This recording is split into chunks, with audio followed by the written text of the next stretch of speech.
This is the review lesson for the ion product constant of water, or Kw. So we're just going to go through the slides quickly, then we're going to look through some of the homework and practice questions that we did. Next slide. Okay. So we've covered before that water acts as a Lewis acid and a Lewis base. So hypothetically, what could happen is water can react with itself, and where this acid is acting as like an acid, or this water is acting like an acid, sorry, where it's donating the proton, and this water acts as a base where it's accepting the proton. So if you write HOH here plus another HOH, this water donates this hydrogen to this water. So what happens is this water becomes H3O plus, remember, because we're donating a proton, right? The H plus is coming over to this water, and after you remove an H plus, what's left from this water is the OH minus, right? So we can write an ice chart for this equilibrium expression. So the ice chart, I'm seeing ice chart, but you can just write a K equilibrium expression. We don't really need an ice chart. That was my bad. So this will be the concentration of products divided by concentration of reactants. And you can think of this as kind of a constant, so we can essentially remove this H2O squared because we don't include liquids in our equilibrium expressions. But you can also take this to the other side, multiply it into KEQ, and what you get is essentially this expression. This is essentially what you have to remember. It's Kw, which is the ion product constant of water times multiplied by concentration of OH times. That's weird. Okay, well, it's written here, so yeah, I don't have to write it again. You just multiply the two concentrations and you get a value known as Kw. Now, for a given temperature, Kw is a constant because which is equal to 1 times 10 to the power of negative 14, and no units because it's still a Kw. So Kw is a Kc expression. It's essentially Keq or Kc. It just has a W because we're talking about water. And if we have pure water or a neutral solution of water, we know that our acid concentration and our base concentration are going to be equal. I mean acid and base, I mean H3O plus and OH minus, because it's neutral, right? So it has to cancel out in the end. And therefore, if Kw is 1 times 10 to the power negative 14, the H3O plus will be, well, square root of that, which is this, and the OH minus will be equal to that, which is 1 times 10 to the power negative 7 each. So in just a glass of water, neutral water, no salts, no dissolved ion, no, like just pure water, we have this much concentration of H3O plus and this much concentration of OH minus. It's not a lot. Most of it is still water. You can see this Kw expression is very, very lower than 1, so the equilibrium, this equilibrium does lie far to the left, right? So most of the molecules are H2O. Some molecules, like these many moles per liter, are H3O plus. These many moles per liter are OH minus. Right, so it's not a lot. It's a substantial amount of molecules, but it's not a lot of moles. So it's not a very high concentration of things.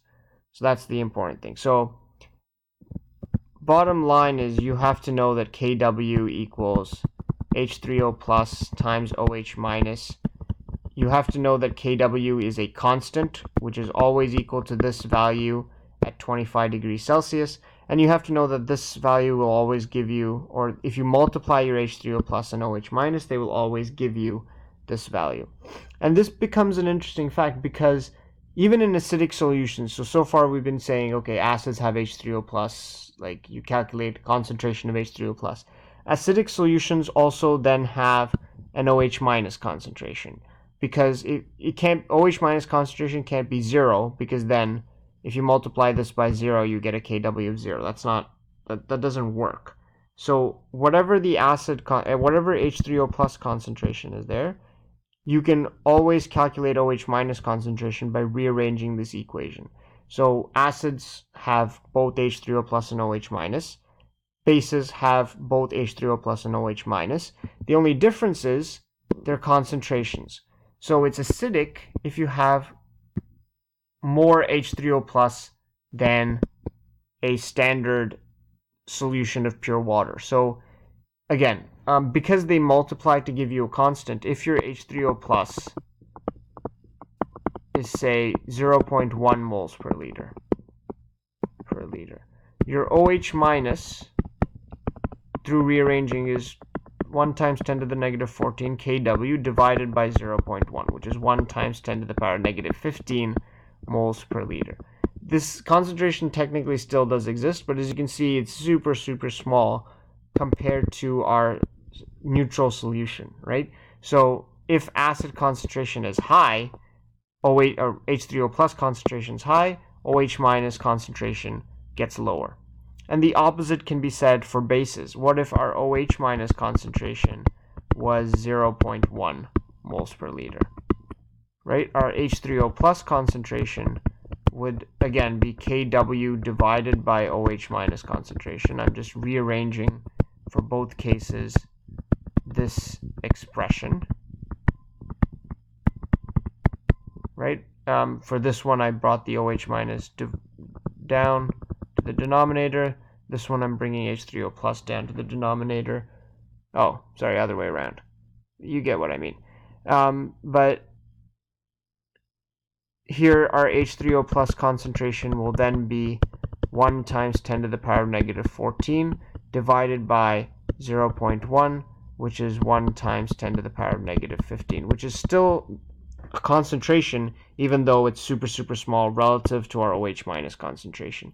And that is why it is technically going to become an basic, because our OH minus concentration is very much greater than our H3O plus concentration. So you might be wondering, okay, what is really the point of me calculating a concentration of acid? So I will never ask you to technically calculate the H3O plus concentration of a basic solution. Nobody uses that. It's essentially pointless, but just to show you that because of this equilibrium that's set up, like you would think that, you know, all my some of this base here would just react with my H3O plus to give me water, because this is technically a base, this is technically an acid. I should just get water back, but because of this equilibrium here, right, this is an equilibrium arrow, right? So sometimes they do give me water, but they do exist as ions as well, right? It just lies heavily to the water side. But some ions are always existing. So that's the reason why you do have OH minus and H3O plus in the same solution. Admittedly, as you can see here, the H3O plus is basically useless. I mean, there's not really 1 times 10 to the negative 15 moles per liter is not really a concentration. And now we will come to our formulas to calculate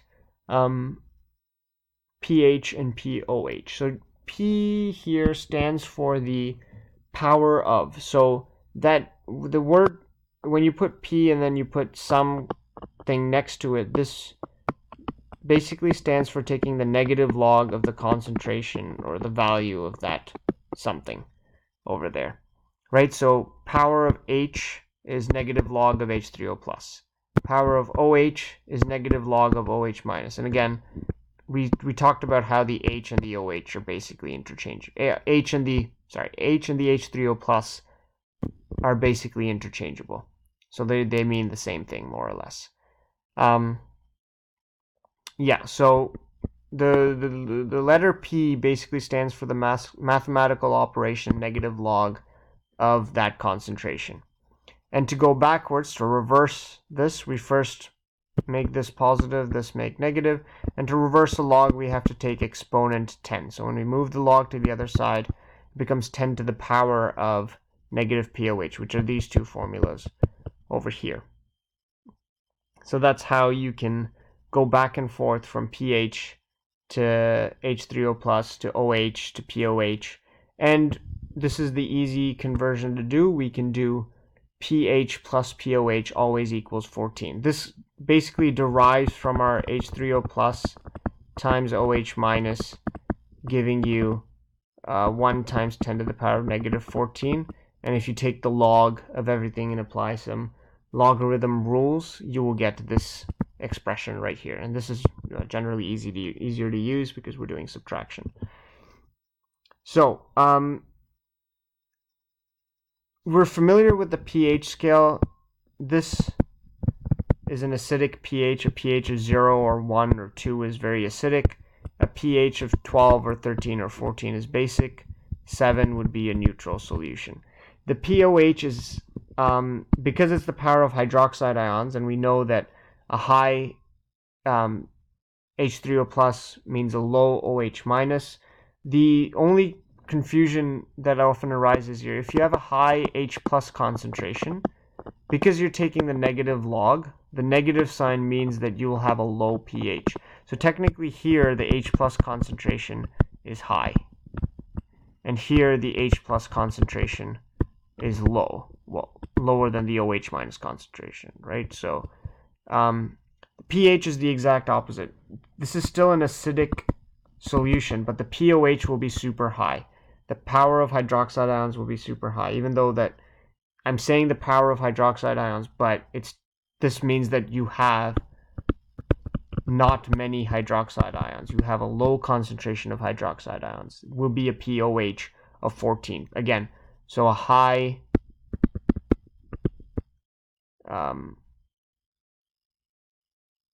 POH corresponds to a low OH minus concentration. But a high POH of 14 corresponds to a low OH minus concentration, in a very similar fashion to what we said about the pH. And therefore this here will be OH minus concentration is high. Right? So there's the difference there. So very good. Now we're going to do some examples. Yay, fun. What is the concentration of OH minus ions if the H3O plus concentration is 4.3 times 10 to the power of negative 8? So here we know that H3O plus times OH minus,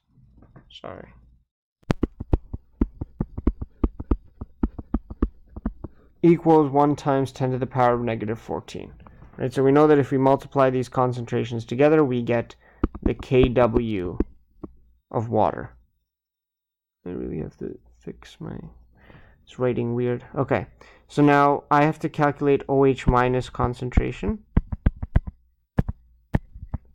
And I'm going to rearrange this, so I'm going to do 1 times 10 to the power of negative 14 divided by H3O plus concentration, which is 1 times 10 to the power of negative 14, divided by H3O plus was 4.3 times 10 to the power of negative 8, which is equal to 1 times 10 to the power of negative 14 divided by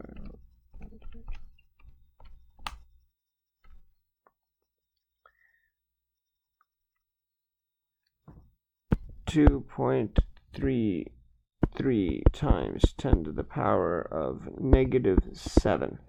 And now we have to find whether this is acidic, basic, or neutral. And the key here lies in your concentration. So this concentration is lesser than the neutral concentration of 1 times 10 to the power of negative 7 molar. So the H3O plus concentration is lower than normal, which means it has to be a basic solution. And we can also confirm that by looking at just comparing the OH minus and the H3O plus. The OH minus concentration is higher than the H3O plus concentration, and so blood will be basic in pH, or POH. It'll be basic solution. That's what blood is. So find H3O plus and OH minus and 1.25 molar H2SO4. So if I have a 1.25 molar of a strong acid, I automatically know that my H3O plus equals 1.25 moles per liter. And then I can do OH minus concentration equals 1 times 10 to the power of negative 14 divided by 1.25, and we can already tell this is going to be super tiny. 8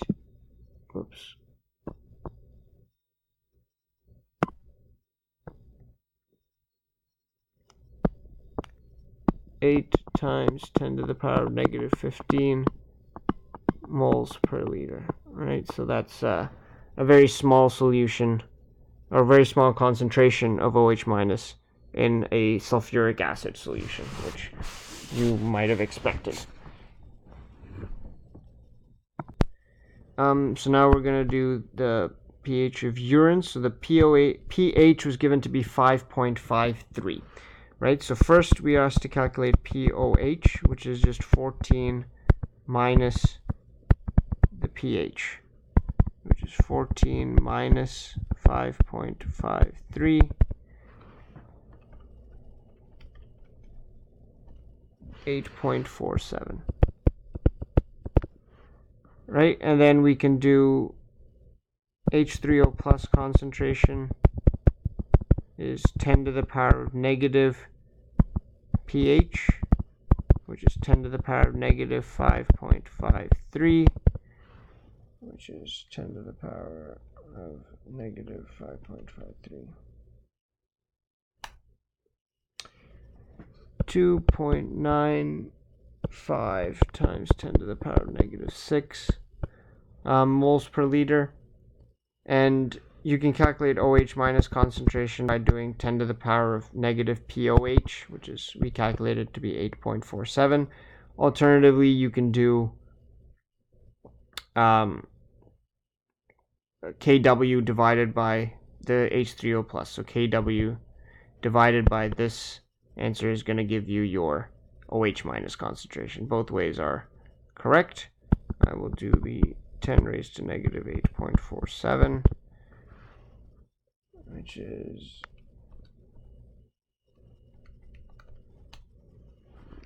3.3 times 10 to the power of 3.38 times 10 to the power of negative 9. Right, and we can see here that our H3O plus concentration is greater than our OH minus concentration, which would imply an acidic solution, which would imply a lower pH, so pH lower than 7 at least. And yes, that is what we see here. So our homework will be on another video. I will see everybody in class.